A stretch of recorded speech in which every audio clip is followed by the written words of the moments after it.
ما هي الزكاة؟ الزكاة يعرفوها على أنها عبادة مالية. الزكاة ركن من أركان الإسلام كيف الصلاة، كيف الصوم، كبقية الأركان. لما نقولوا عبادة مالية فيها جانب تعبدي كونه عبادة. الجانب التعبدي ما فيه كان الاقتداء بالنبي صلى الله عليه وسلم. ما احناش مطالبين باش نفهموا وش معناها ونلوجوا على المعنى اللي وراها. كما ما نسألوش احنا علاش نصليو الصبح ركعتين والظهر 4 ركعات، نقتديو بالنبي صلى الله عليه وسلم من غير ما نتسألوا. الزكاة فيها جانب كبير كي هكايا.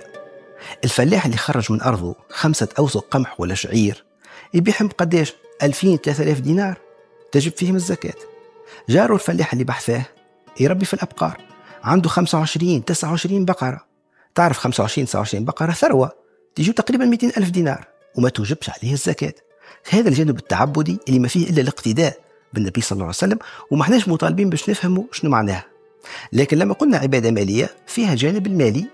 هذاك علاش الشريعة الإسلامية لما جات باش تستوعب كل الأموال، جات صالحة للأموال الموجودة زمن النبي صلى الله عليه وسلم، وموجودة للأموال الصالحة اللي عندنا احنا اليوم. هذاك علاش الفقهاء ينزلوا الأحكام الشرعية على الأموال الموجودة اليوم باش يعرفوا شنو اللي يجب فيه الزكاة واللي ما يجبش فيه الزكاة. هذاك علاش نقولوا الزكاة عبادة مالية.